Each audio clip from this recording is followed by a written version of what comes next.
Hello, everybody, and welcome to episode 165 of the world's longest tenured Denver Nuggets spin-off podcast. Welcome to the DNVR Nuggets' Serbian Corner. My name is Miroslav, and before we begin, please take a moment to like the video on YouTube.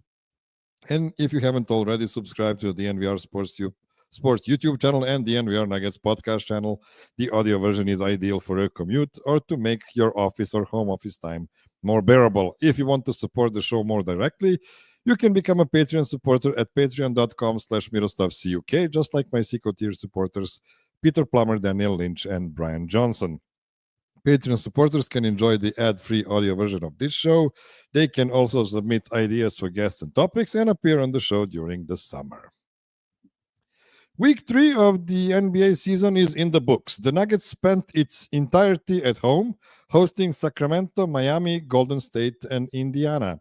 The game versus the Kings started a bit weirdly. Joker was very aggressive from the jump, but a lot of that aggressiveness came from beyond the arc. 6 3-point attempts in the first quarter and 6 more from the 2-point territory. Overall, he and Aaron Gordon combined for 25 points in the first period, and the Nuggets had a 9-point lead at the first break. The second quarter started with a 5-man bench unit since Julian Strother got a crack in the early rotation, and it looked decent.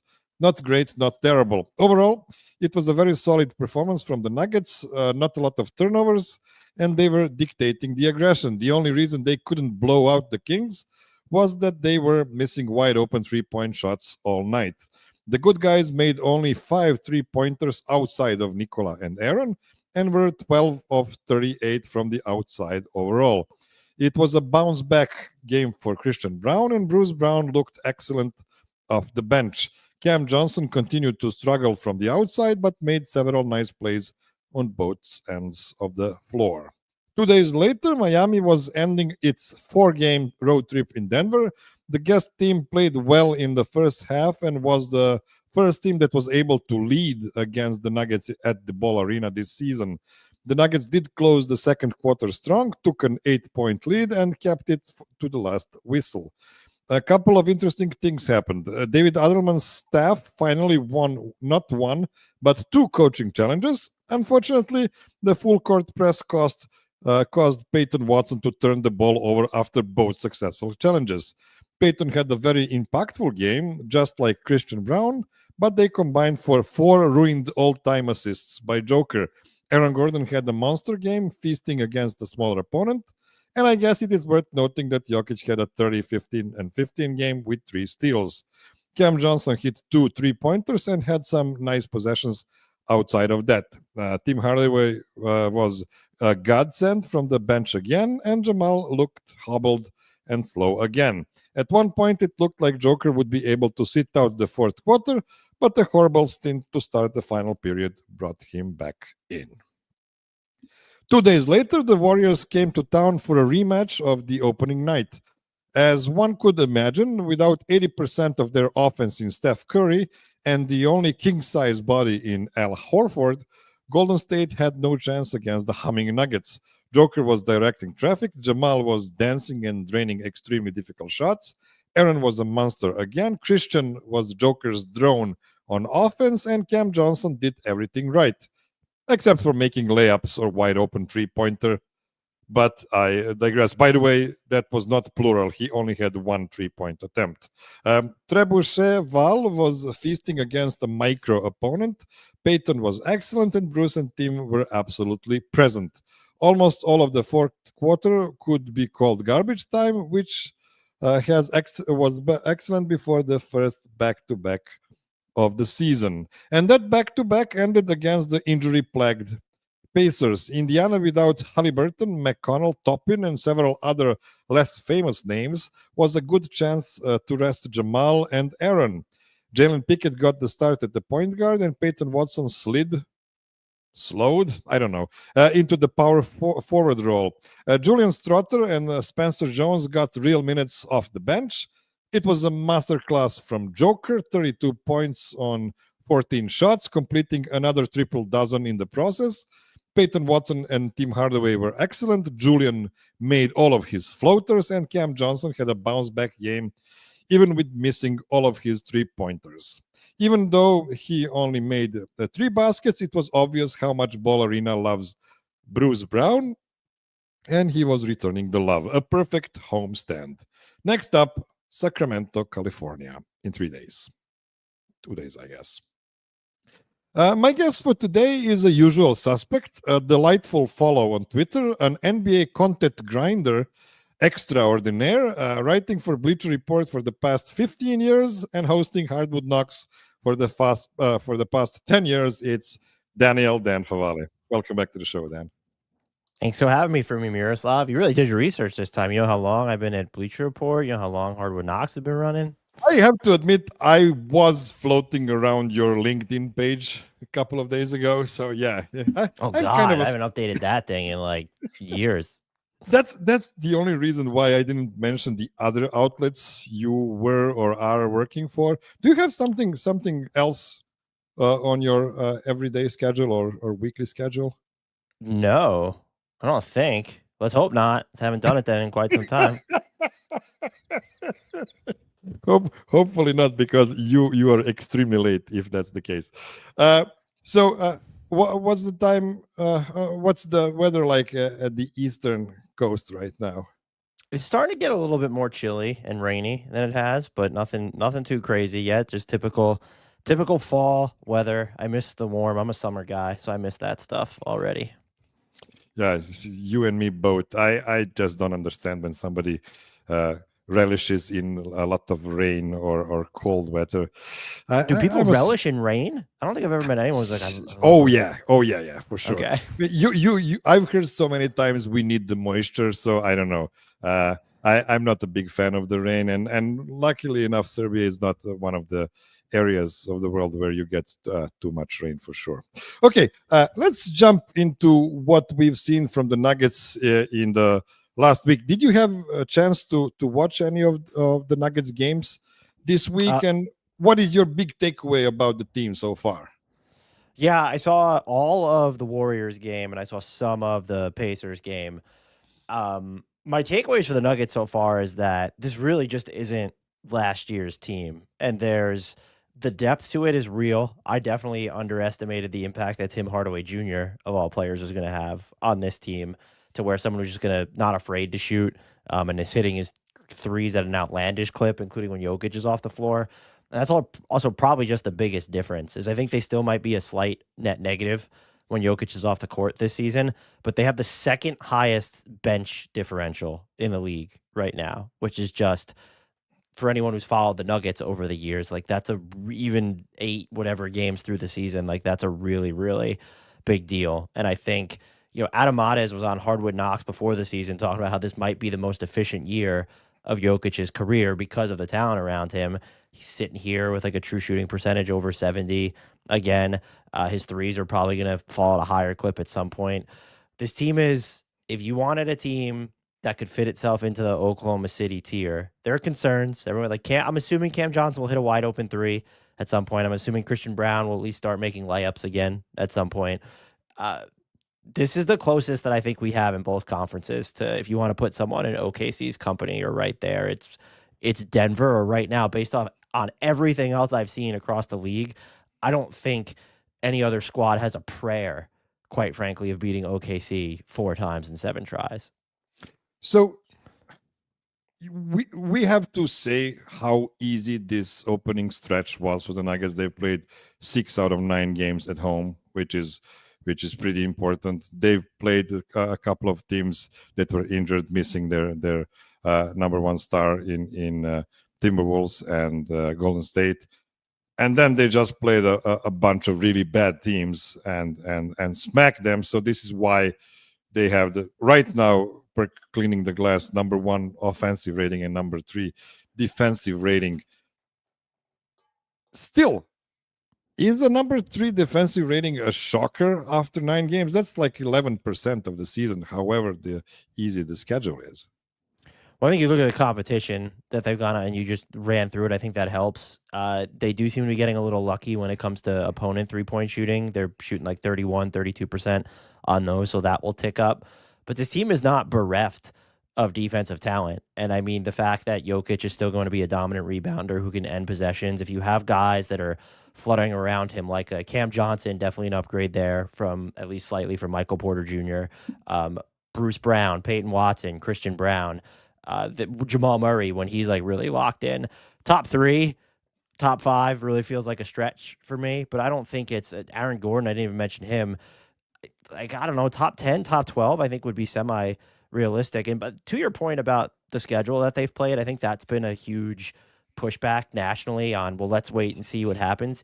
You have to beat the teams you're supposed to beat. We've seen it with this team. We see it a lot with the Timberwolves. That feels like it's ingrained into their franchise being, is that they make things harder than they need to, where they're not necessarily winning the games they're supposed to, where they're not pulling away when they're supposed to. Can you get Jokic any breaks, or do you need him on the floor to drop 40 points because Jamal Murray and Aaron Gordon are out against this version of the Pacers?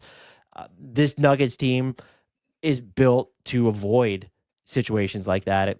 Probably as well, if not better than they've ever been during the Jokic era. And that's a really, really big deal.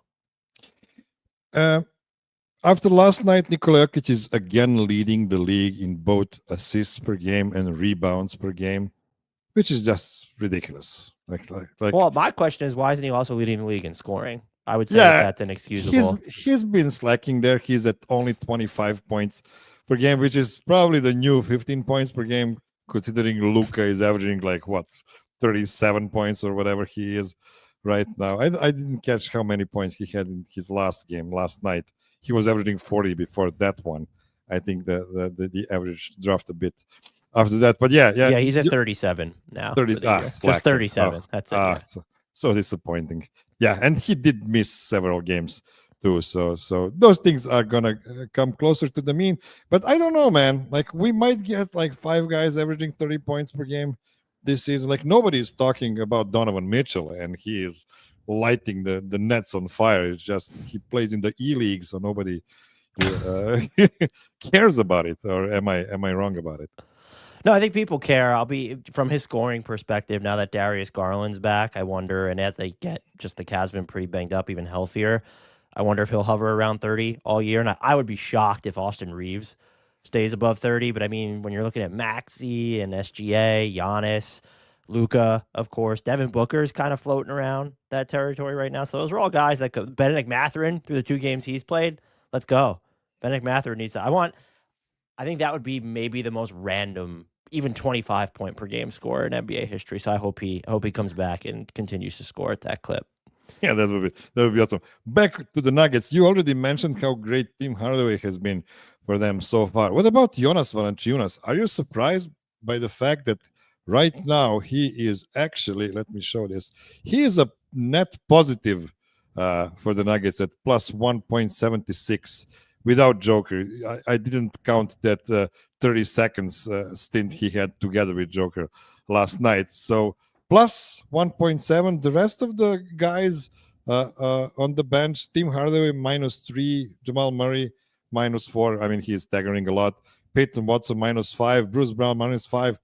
Those are pedestrian minuses for what we are used to from the Denver Nuggets. How do you feel about Jonas's addition so far? I think he's been largely great, and I've actually been impressed because I don't know how many minutes I expected him to play. Maybe I thought we'd get more of you said there was 30 seconds of it. We hadn't seen it before that of JV and Jokic together. I thought maybe that's how you could expand his minutes a little bit, especially I thought, Aaron Gordon, you can kind of pencil him in for missed games. I just thought maybe we'd see more of the dual big stuff. But the fact that he's playing, what is he at, 12, 13 minutes a game, he can come in and he can just pummel dudes for that. And some guys it takes, I guess, being in a little bit of a rhythm to make that impact. He just seems to know his role on this team, and as he's able to do it in the small bursts that he's going to play when you're on a Nikola Jokic team. And I guess the fact that they're so patterned with the way they use Jokic, I guess it allows Jonas Valanciunas is okay. I know when my minutes are you can kind of almost telegraph it. That probably goes a long way. That wasn't even as someone who counted himself as I don't even know if it was a skeptic, but I just wasn't in love with the Michael Porter Jr. trade as much when you give up your 2032 pick. But one of the biggest offshoots of that was now you just have the best backup big for Nikola Jokic that you've ever had. And so that alone was enough to make you rethink where you stood on that deal. And I think he's lived up to it. I would just ask David Adelman if we could see more of the two of them together, because that lineup would be, I think, would be incredibly fun. Yeah, fun is the right word. I'm not sure how well it would go against different types of opposition, but I definitely want to see it. Like That like has to go this- up against the Rockets. They play like 3 centers sometimes at once, basically. So that's the team to go and try it against. I just love it. It's like the late 80s WWF. I just need to see it, like the tag team matches, in professional wrestling. Okay, let's take our first short break. And after that, we are going to do some CBA stuff. Oh, fun. Don't go anywhere. Okay, we are back. And let's start with something that is completely in your ballpark, I think. So Christian Braun signed a 5-year extension a couple of weeks ago or 20 days ago for $125 million. And at the same time, Peyton Watson did not agree to an extension. And I'm guessing there was too big of a gap between what his agent expected and what the Nuggets were willing to offer. How do you view both of these cases, both from the standpoint of this season and when it comes to, let's say, a 3-year plan, since I don't think anybody can plan for more than 3 years under this CBA? Well, starting with Braun, I think the contract is fine. Like averaging between 13 and 14% of the salary cap is just for starting caliber player who's able to do, at least leading into this season, what he did when you were looking at what he did in transition last year. His 2-point percentage was through the roof last season, what he means to them defensively. Watson's tougher. I think immediately Christian Braun is more important because they don't really have anyone else who's going to take on the assignments defensively that would go to him. And maybe it'd be different if you had a different type of backup point guard, but right now it's not. And with Peyton Watson, I think there's more defensive malleability there. And I think there's probably just more upside overall, and not just because you have like those highlight blocks, but like the stuff he can do is a secondary rim protector, or just even the ball handling, which I thought we might see more of this year and really haven't. We saw a bunch of it in the preseason. You could talk me into saying that Peyton Watson has the higher upside as a player, but I think looking at the structure of the Denver Nuggets, Christian Braun is more important. But I do wonder, does that change if, like, you're looking at Aaron Gordon and he's already under contract, so it shouldn't change, but how does he age? So far he's aged quite well there. It doesn't seem like he's as fast all the time when he's on the ball, and then he goes and he just dunks people into oblivion anyway. So it's sort of just like more this abruptness to his athleticism rather than it bleeding through on every possession. But I think Christian Braun is more important, even if I would love to see, if we had to ask to see one of these guys in a more expanded role, I'd be more intrigued to see it from Peyton Watson. But maybe that's also just a symptom of not seeing it yet. Like Christian Braun's been a staple of this rotation basically ever since they won the title. So Christian is now tied under the contract for 6 seasons for the Nuggets, this one and 5 more. And considering his outside shooting going forward and the league going forward, do you think that's a great match for the Nuggets, considering the size of his contract? He's gonna have to be the starter for the duration of that contract, right? Look, ideally, no. You don't want him shooting like as abysmally as he is from 3 right now. He shot a high enough clip last year to where there has to be some normalization in between. But I think if you're the Nuggets, because you have Jokic and the way that guys move on Denver off the ball without him, or on outlet passes, or when they're running in transition, he makes more sense on the Nuggets than he would of most of the other teams in the NBA. If you put him on the Rockets, as an example, his offense is going to be more of a liability to them just because of the way that they're built. And so because you have Jokic, even because you have Murray, I think it makes things like that more workable. The key for this team, and why maybe everything feels more dramatic, is, well, Cam Johnson can't shoot 16% on wide open threes forever. And I don't know who needs to hear this, but he's not going to shoot 16% on wide open threes forever. And so it helps that Tim Hardaway Jr. has played so well. But I think that both of these ruts, what I'll call them, from like even Christian Braun, from what I've seen, like he's missed some just looks at the rim that have should have been money for him. I expect that all to just change, but because it's happening at the same time as Cam Johnson in the same starting lineup, I think it just looks worse than it actually will be. But yeah, ideally, yes, it'd be nice if Christian Braun were hitting his threes. But I think some people too, Miroslav, and I probably am one of them, or used to be one of them, and I might still get this way with bigs. But just because you're making your threes on whatever volume, if it's 3 attempts per game and you're shooting 37%, it's not meaningfully going to change the way that you're defended on that end of the floor. Like defenses still aren't really going to care. There are exceptions. Like I think defense is not this year's a different story, but like Lou Dort has turned himself into he's still a wild card, but a real volume shooter. And defenses will still concede looks to him, but they'll react more. Like they'll be tougher closeouts, or you might not sag as far off of him. It'd be nice if Christian Braun could get to that point, but I just don't think, like, if he was shooting on his current volume, if he was shooting 40% right now, that'd be super cool. I just don't think it would change the way that defenses were approaching him. Yeah, that threat of shooting is actually way more important and way more dire than the percentages themselves. If you just mess up the geometry of the court, that can be an issue. And another issue I have with Christian Braun, he is not really a screen navigator. He is a bit too thick to be able to navigate screens well, which is something Peyton Watson is pretty good at because he is a pretty skinny guy. And I was pretty low on Peyton Watson coming into this season. I didn't think my personal feeling was that he should get an extension only at a pretty low number for it to be to make sense for the Nuggets. But so far this season, he's been playing pretty well. Minus some moments when he would just make an offensive foul out of nothing or stuff like that. But look at his net rating next to Nikola Jokic this season. Yes, he is playing more minutes next to Nikola this time around. He is at 105 minutes so far, and his net rating is plus 28.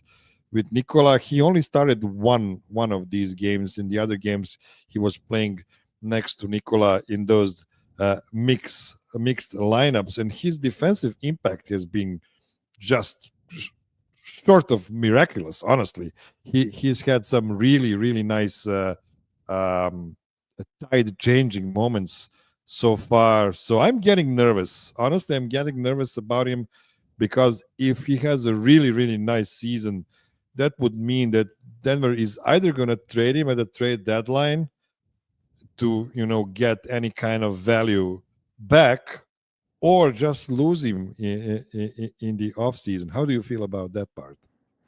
Yeah, I mean, that's a real risk just because I think next year, if you include Jonas Valanciunas' money, which is obviously fungible, they're within $2 million right now of the going into the second apron. And when you get into filling out the rest of the roster, but basically paying Peyton Watson, how expensive of a team are you willing to be? And so even if you let's just remove, I don't know what you're doing to backup center then, but if you take away the $10 million for Jonas Valanciunas, I don't think that like a $10 million contract is probably not going to cut it for Peyton Watson. I'd be very curious to see like what the actual numbers were in the negotiate, just to see how far apart they were. What I think will help the Nuggets is that restricted free agency has been kind of a drag the past few years.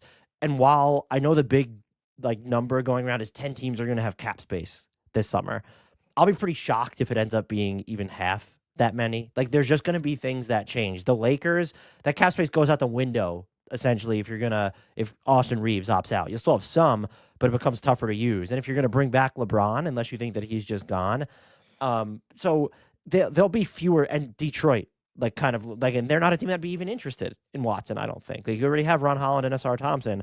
So I think that bodes well, but it's going to come down to just what is the number.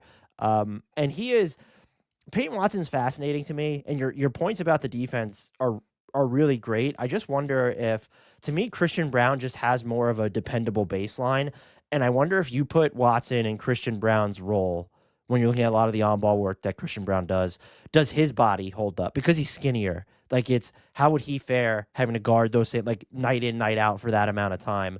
And I also I just like the disruption he could bring if he's not always going to be in those types of situations.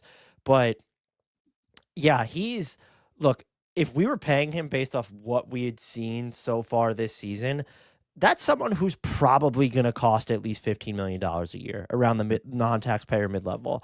And I'd just be curious as to if Zeke Najee's deal is still on the books, if you're keeping Jonas Valanciunas, or even if you're keeping one of those guys, is Denver willing to dip into the second apron to keep him?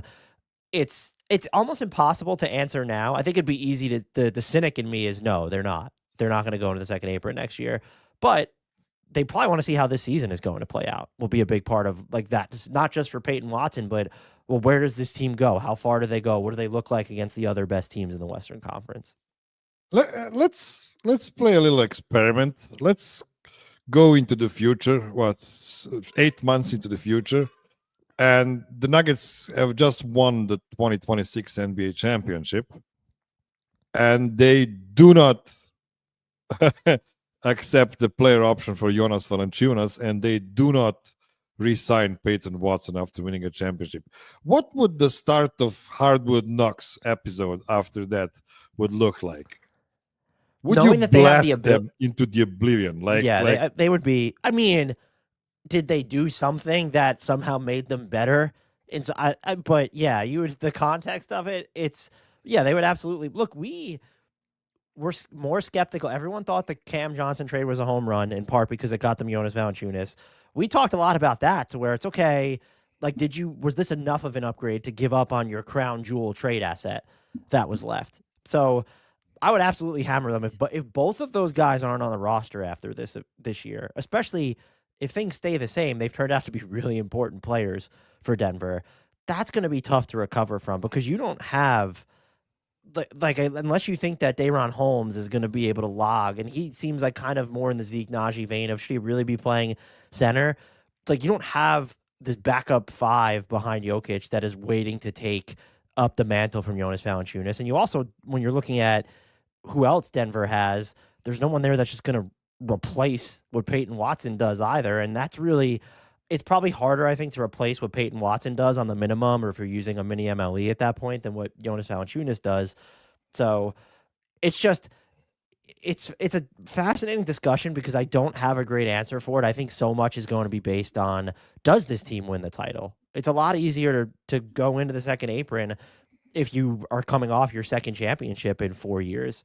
Although the other thing, you could make the counter case and say, well, they just might view that as a natural pivot point, kind of like Dallas did in 2011. So I'm probably, I think I'm more, I don't know if it's concerned or just alert on, okay, what happens with Peyton Watson? Because I think that's the guy where maybe there is a team that falls in love with him and will carve out cap space and is coming in with a really hot offer for him, because if he's worth anything near Christian Braun money, to where it's an average of $25 million a year or 12-13% of the salary cap per year, I'd be shocked if both of those guys are on the Nuggets then next season.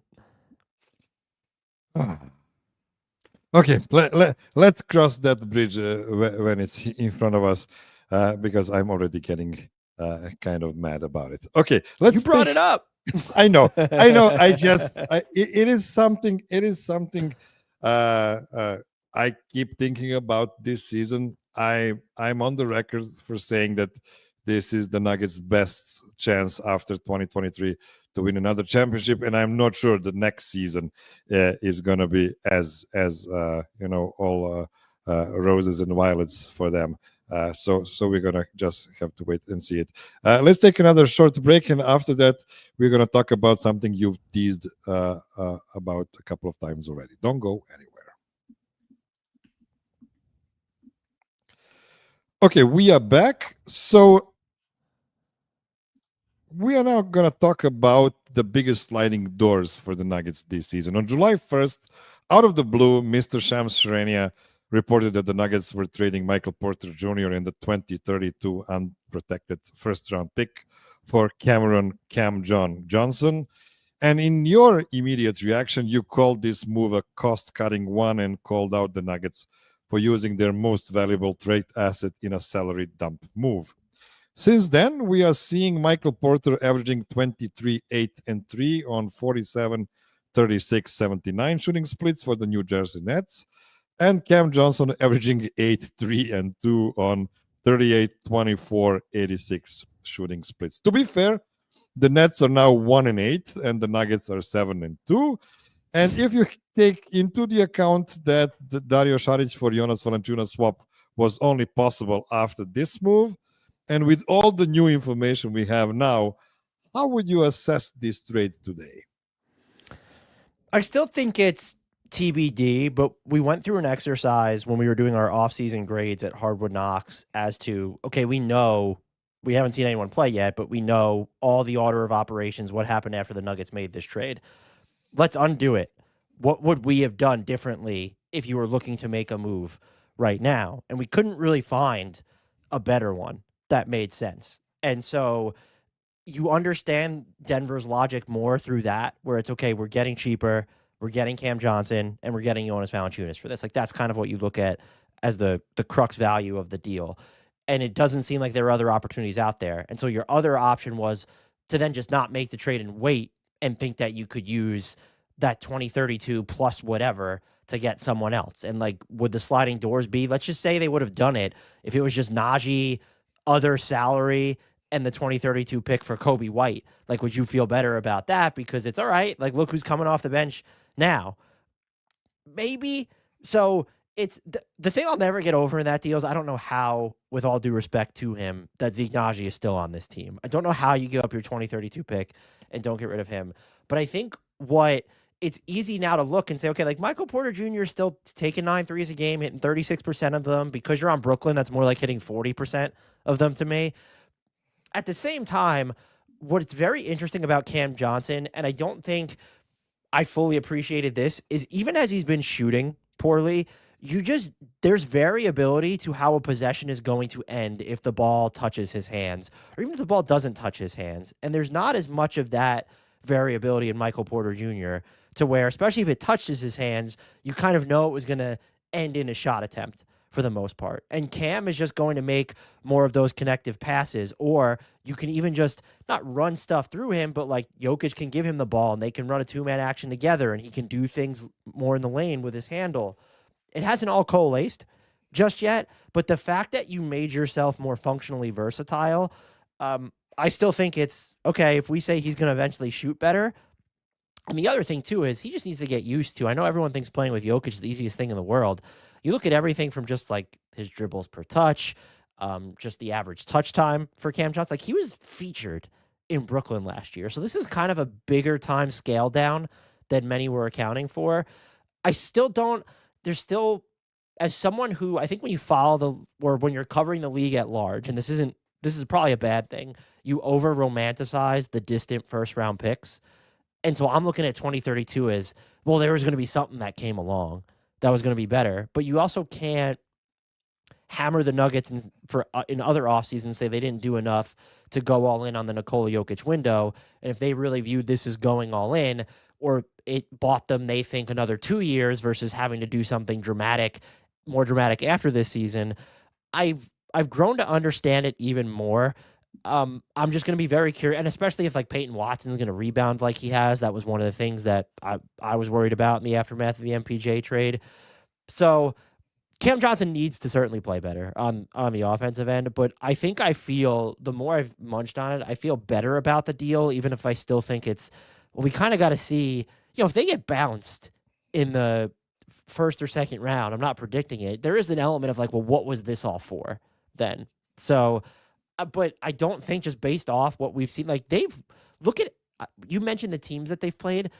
Cam Johnson is like, this is probably as bad of a start for Cam Johnson as you could have possibly imagined, right? Because they're like, were you just imagining him never making a shot?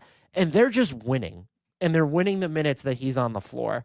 And so that's a big deal too. If anything, I don't necessarily love when people go, well, like they're doing this and this guy hasn't even done that yet, because other things will of course pull back. But Cam Johnson, at least shooting like this, isolating it to that's a really major letdown, and they're still just a machine. And so you have to believe that, at least offensively, this team might not even have scratched the surface of what it can be yet with him. I was always mad when the Nuggets wouldn't have the number one offense in the league, and they haven't, like, in a while. And that was mostly because of horrible bench minutes. Bench minutes were just putting the overall net rating down.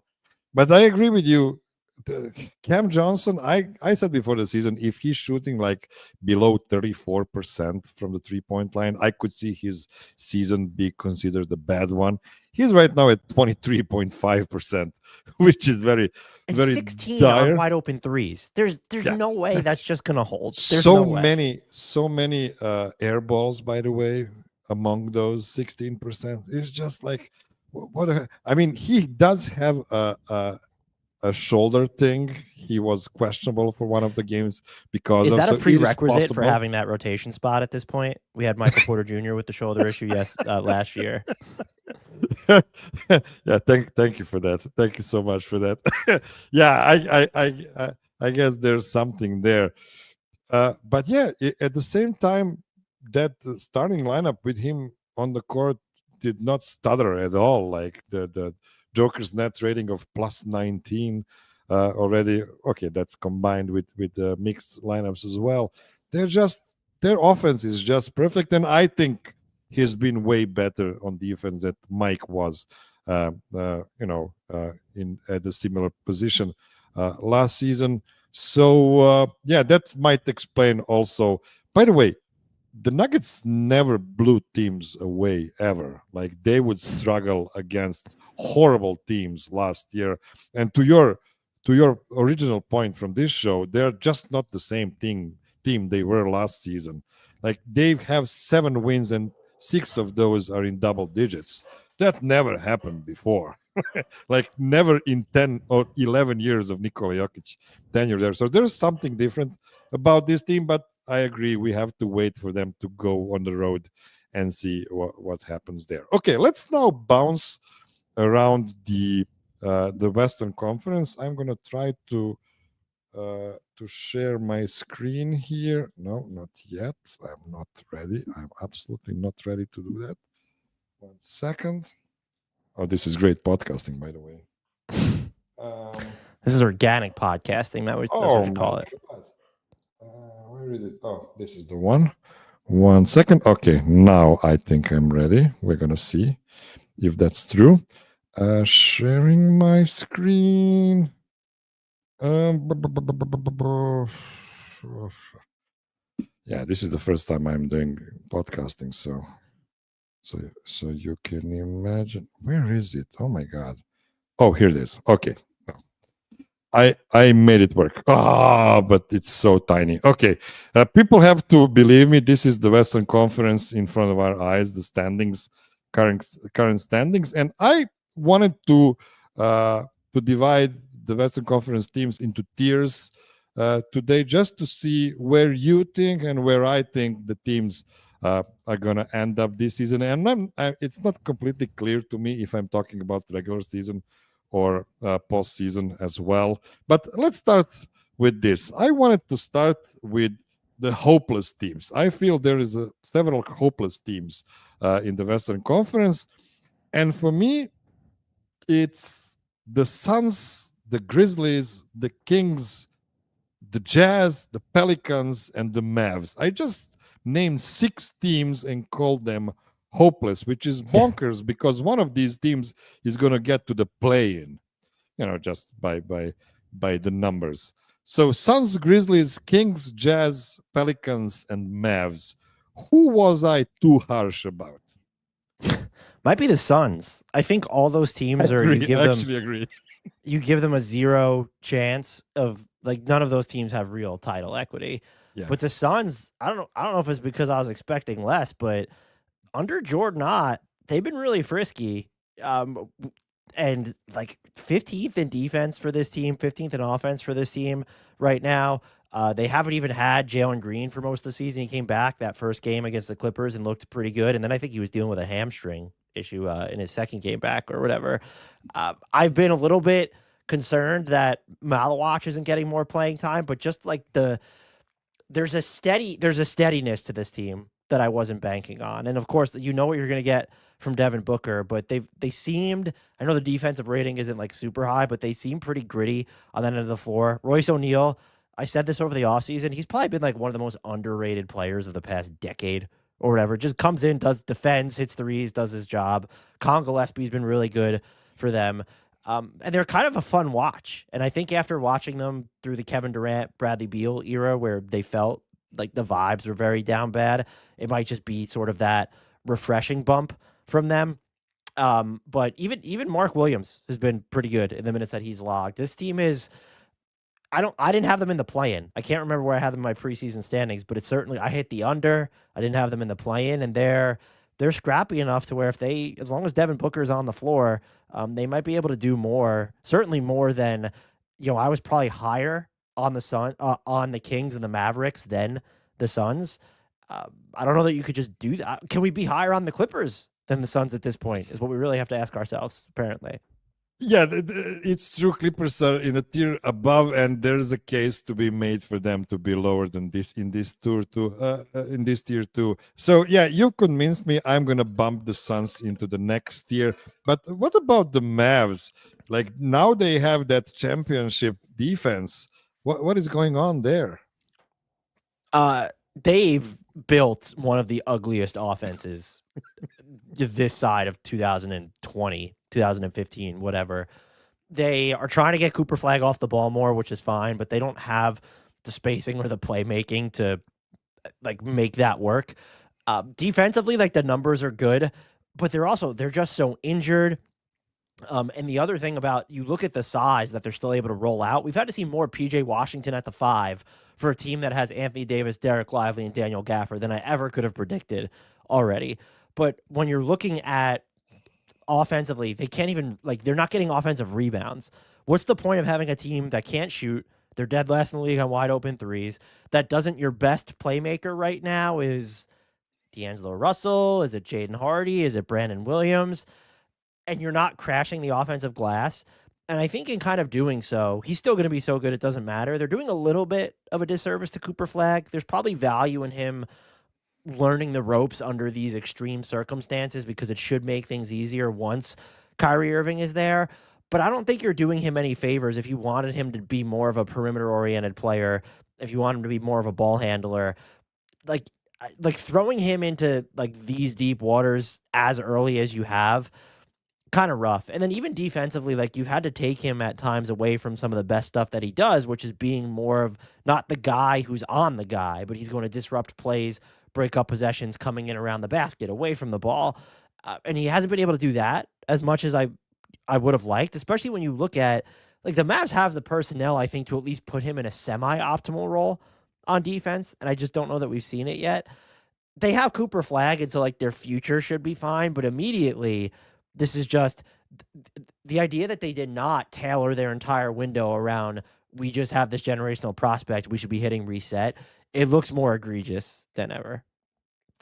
Okay, next year for me, so I'm going to move the Phoenix Suns over there, and I have the Clippers there who might go lower, honestly, but we'll just have to wait and see a bit more. They're 3-6 right now. Another team I have in this tier, and I'm guessing we're going to have a disagreement about this, are the San Antonio Spurs.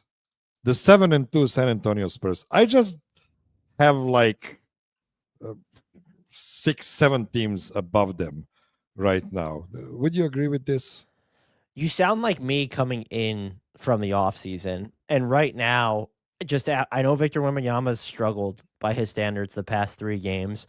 And they had a cupcake schedule just like the Nuggets as well. They did, but he's still just the league's best defense unto himself, which is a big deal. Yes. And we saw on, was it Saturday, De'Aaron Fox comes back. He's really good in 24 minutes. Victor Wembanyama is so-so on offense, and you win that game. And that's an element we haven't really, or a margin for error, we haven't really seen the Spurs have because De'Aaron Fox and Victor Wembanyama have barely played together. So I think having them 6 or 7 teams, if we're trying to go through the teams that should definitely be above them, there's OKC, Denver, of course. Houston belongs in that. I don't know that I could say I feel decidedly better about the Lakers, the Clippers, the Warriors, the Timberwolves than the Spurs. You could definitely give benefit of the doubt to the Wolves, although their defense has been a train wreck, honestly. Like, I know they're holding water when Rudy Gobert's on the court, but they just don't, even when he's on the court, they don't feel the same.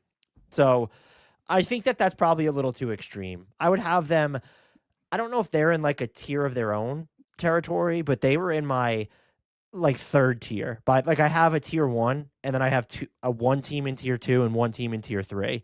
And I think that San Antonio is at full strength is like the tier 3. And maybe I'm over indexing on Victor Wembanyama, but that's a gamble I'm willing to make. Okay, so let's take a short break, and we're gonna see who I have in my top 2 tiers. Don't go anywhere. Okay, so we are back, and the tier I call the A tier because I also have the S tier above it. And we are certainly gonna disagree here, but I have all of the Timberwolves, the Lakers, the Blazers, the Rockets, and Warriors in it. Ooh. Who did I put too high here? Do you think I put the Blazers too high? I just love the way they play defense. They're and the way they play offense is just, there's not really an organization to it, but it's just frenetic as anything. And they play with a ton of energy. Jeremy Grant's had some really big moments from Denny Avdia is fantastic. I get the urge to put them, but to put them in the same tier as like the Timberwolves, and even, I know the Warriors are kind of sliding, but when they're healthy, that'd be tough for me. But you've kind of pinpointed, unless people want the Spurs to be this, which technically they would be, that's kind of the up-and-comer out of nowhere team in the West, where they made progress last year. Would they be able to make more progress this year? I mean, Scoot been injured. Shaedon Sharpe has not been great. They don't trust their set. They have played like so many minutes without a real big on the court. You hit it up. They are such a fun watch. The defense, I absolutely believe, small, big, it's for real. I just have so many questions about the offense. I think Drew Holiday's helped there more than people were expecting, but that's tough for me to put them in the same tier as a Tim. Like, even if you think I'm putting too much confidence in a veteran squad like the Warriors, to be in the same tier as the Rockets and the Timberwolves is, I don't know if they're there. I think they would have to make Scoot would have to all of a sudden just be like up front. You would have to know, okay, who is their best offensive player of the future? And they don't have that information, in part because, okay, Scoot hasn't played yet, but just even looking at the uneven performances from Shaedon, Denny Avdia being your best offensive player, I think there's just going to be a cap on how far you can climb up the Western Conference ranks. Do you think them putting Jeremy Grant on the bench is a sign that they're not actually interested in competing this season, but maybe creating a trade chip out of him or something like that? It could. I mean, if they really tried to game it to where they thought, oh, he's going to look really good getting to go up against some second units, but he's playing so many minutes that, what is he at, 28-4? Yeah. That he's still overlapping with some of the core lineups. This felt more of just a political decision, to where, had you started him, so now you're going to have, like, at some point, both Scoot and Shaedon Sharpe are coming off the bench.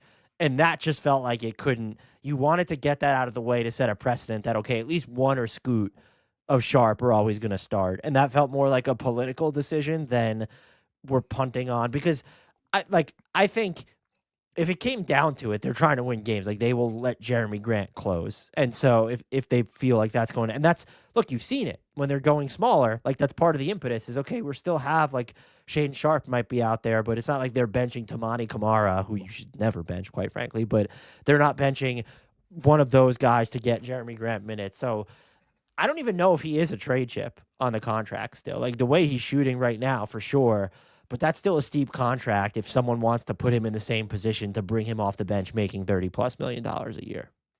How would you compare the Lakers and the Rockets? Who impressed you more so far? Ooh. You know, honestly, it's probably the Rockets, just because it's impressive that the Lakers' record is what it is when you look at, like, all three. LeBron hasn't played, and then Luka and Reeves have both missed time. They had to win some of those games where Reeves was the only guy. That is hyper impressive, but it's also tough to buy. And with Houston, it's, all right, you lose Fred VanVleet. There was questions about their offense, and there's still questions about their offense. They're second. Denver just overtook them for, like, first in points scored per possession on the offensive ranks. Alperen Şengün is the nerve center of that offense now, and it's just working. I know a lot of people think Ahmed Thompson's the most important long-term player in that building. Alperen Şengün has given him a run for his money, man. I'm not comparing him to Jokic, but when you watch Jokic play, and then you watch the same guys around him play without him, there's a difference to the way that they move. And I feel that same impact in Houston. There's like the guys get moving off the ball more when Alperen Şengün is in the game, whether he's bringing the ball up, whether he's operating from a standstill, whether he's pushing the ball after a rebound. He's been fantastic for them. And it helps, of course, that he's making more threes this year. If that's going to hold, we might have just found like a top 10 MVP ballot guy in Houston. And I think had you asked most people if they had a top 10 MVP ballot guy in Houston, the reflexive answer would have been Kevin Durant. And I think it says the world that Kevin Durant's on this team. Reed Shepherd's on this team. By the way, those two, Miroslav, I'm like, you can murder me on Reed Shepherd Hill, and I'll let you. I still believe he's going to be a heck of an NBA player. Those two have a nice little chemistry going. Reed Shepherd looks better around Alperen Şengün. But it says a lot that you have Kevin Durant on your team, you have Ahmed Thompson on your team, but like Alperen Şengün is very much the nerve center of that offense. I don't know if it's playoff viable, just the way that you're still going to be reliant on offensive rebounds, on playing faster in certain stints, but like they have Kevin Durant there now. They're not necessarily looking to get out, and they're playing when they play two bigs. Like, you're not going to get out and transition as much when you're doing that. Like, Alperen Şengün has given them a real half-court heartbeat.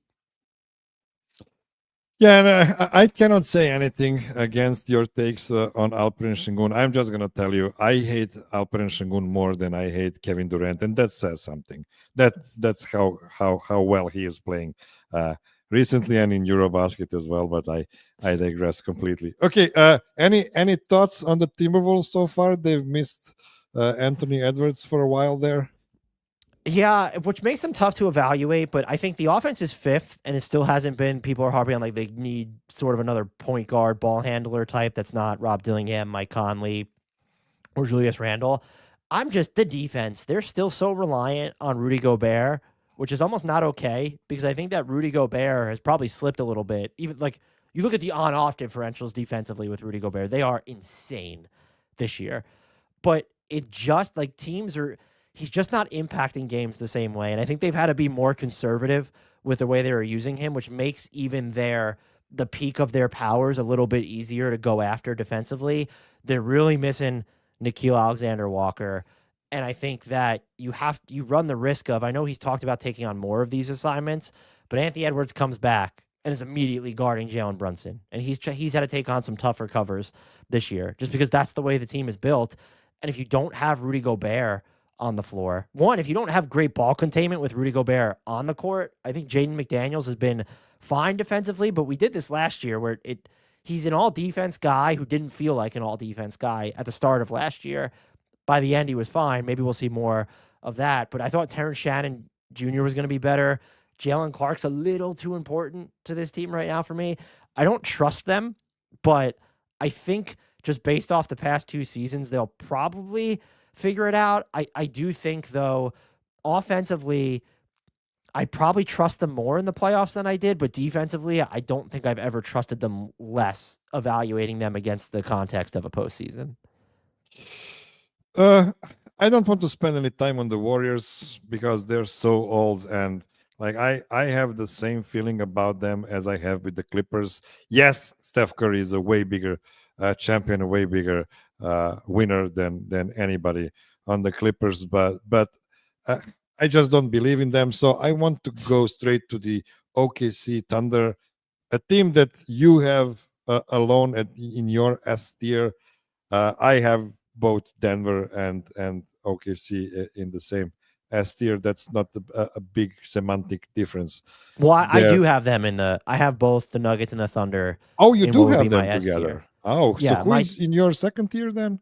So my second tier was I have the Rockets alone, and then in tier 3 I have the Spurs alone, and then in tier 4 I had Minnesota, Golden State, the Lakers, and then I reluctantly still put the Clippers in there, but they've played worthy of being in the Pelicans tier so far, I think. Okay, so sell me on the Thunder. Are they better than last year? No. I know they don't need a lot of selling, but do you see them being better this year than last year? For now, Yeah, yes, because they haven't had J-Dub play just yet. We've seen Chet Holmgren miss a few games. Look at what they're getting out of that as a result. Isaiah Hartenstein has been fantastic this year for them. Just absolutely insane. He's shooting like 70% almost on twos. The passing has been electric for him. he's like ninth in Basketball References MVP tracker right now.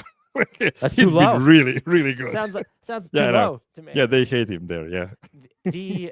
The rise of AJ Mitchell, who we all kind of watched last year, is like, oh, that might be a guy, and then comes in this season like, oh no, that's definitely a guy. That contract was highway robbery. I don't know. Absurd. I think you've seen the flashes of offensive growth from Chet Holmgren to where it feels like he can handle contact better, and like when he gets going downhill, more unpredictable things can happen. Shea remains great. You could have questions about maybe some of the holdover depth on this team, knowing that, okay, has Lou Dort been as good as he normally would? And he's been banged up, of course. That's something that you concern yourself with. He's not, what is he, at sub 20% from three still? But like even Casey Wallace is hitting threes again, and big Jalen Williams has been pretty good. Aaron Wiggins has been better than last season. So they have a lot of the same depth, but all of it's better. And so maybe you're not getting these more noticeable improvements at the top of the roster, although I think Isaiah Hartenstein is kind of proving that you are. And we don't know what J-Dub is going to look like. Having an injury on your shooting hand, your wrist, that's finicky stuff. But they're the same team that is, when you look at some of the more wild cards, they've either continued to develop. When you look at an AJ Mitchell, who doesn't have this huge basketball sample, or they're just better. To whereas Aaron Wiggins is a veteran, but he is just better. So if you're worried about any Alex Caruso slippage, at least on the offensive end, it feels like they just have more than enough to make up for it. And if you're going to get steps forward from Aaron Wiggins, AJ Mitchell, Casey Wallace, they're going to be more dangerous than ever, which is why it's tough for me to envision anyone other than Denver beating them in a playoff series right now. I think in the East, I don't know who the preseason pick for most people would have been coming in. Probably the Knicks or the Cavs. I haven't seen anything from them, either of those two teams, that makes me think they're ready to face off against OKC. Well, maybe Detroit can fight, a real fist fight, and hopefully squeeze some wins in the finals. Okay, then tell me what you have cooking right now for us on your places where you put your content on. Yeah, if people are looking for me, they can find me. All my stuff is at Bleacher Report. So I think if you search my name, I'm sure that will come up. And then check out the Hardwood Knocks NBA podcast. We do not cover explicitly the Nuggets. We do talk about them from time to time, but we have a lot of fun over there. And I think this week, I have to look at my calendar, but I think later this week we'll be doing our under the radar storylines draft of the season, where we'll kind of just draft things that we think are flying under the radar so far. So it's like real nerdy stuff, but we have a lot of fun with it. So Spencer Jones emergence then. He's not under the radar anymore because Adam Adez came on the pod and was singing his praises. I'm a little upset he hasn't played more. Why isn't Spencer Jones starting at this point? It's my question. Spencer has been great. I'm not going to say he had one really bad mental lapse a couple of games ago, so he was out of the lineup for like 4 or 5 games because of it, but now he's back. So he defends like we'll he has see. nitrous oxide running through his veins. He does. He does. Yeah. Well, you need those guys though. Like I wish we had more of those guys last season. Maybe some games would turn. It becomes more important to hit on either your minimum signings or your cost controlled prospects when you're as expensive. If you want to keep those cores together, and so if that's someone the Nuggets could hit on, like that becomes a big deal because you're going to have at some point a bunch of team control over him. So yeah, I mean the fact that his name is mentioned at all on a team that's a contender, like that's a pretty big deal at this point. You wouldn't have thought that coming in. So it's true, and thank you so much, Dan, for coming. As always, you are one of the best regulars of this show, so thank you so much.